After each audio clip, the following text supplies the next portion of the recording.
Hey guys, so today's tutorial is going to be a little bit different. It's not going to be a crochet tutorial, it's going to be a hammer bead tutorial. I don't know if you guys have seen my old video about perler beads, but this time I decided to buy those little hammer beads. For this one I took an image of Groot, baby Groot. I don't know if you guys know about him, but he's that cute little dancing baby tree from Guardians of the Galaxy. After I saw him, I fell in love with him and I just wanted to do something like a craft or something, I don't know, like magnets or anything that had to do with Groot or baby Groot. This is the list of the materials that you need for baby Groot. The hammer beads, of course, the pegboards, which you can find on their website, and the tweezers. I got that from the Perler Beads website just because the hammer beads website did not have it. I was looking for them and they didn't really have them on there. Then you would also need the iron paper, which you can get on their website. And you also need an iron.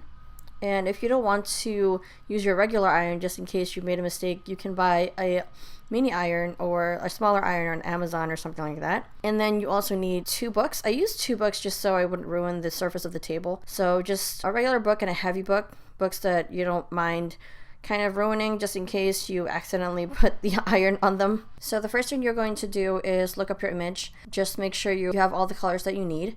And first I started lining the dark parts of the outline and then I started just filling it in. It was actually pretty difficult just because I was doing this from the side and I was looking at the image right side up, so it was a little difficult for me to place the beads on there and figure out where the beads were supposed to be.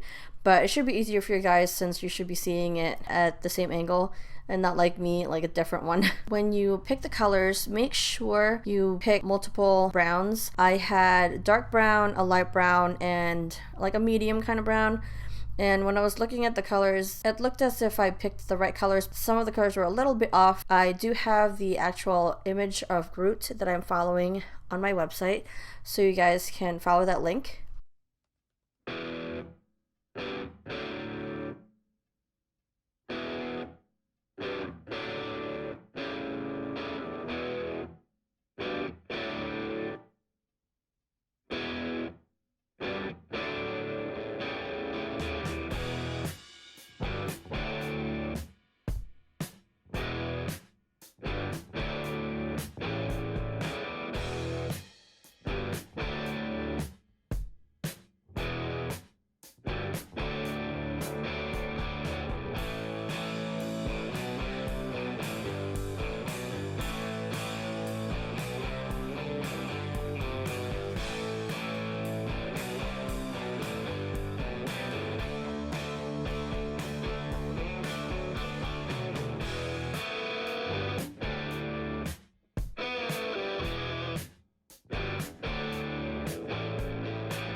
Then I went on to the manual and looked to see what setting I was supposed to put the iron at, and it said wool setting, so I put it on the wool setting.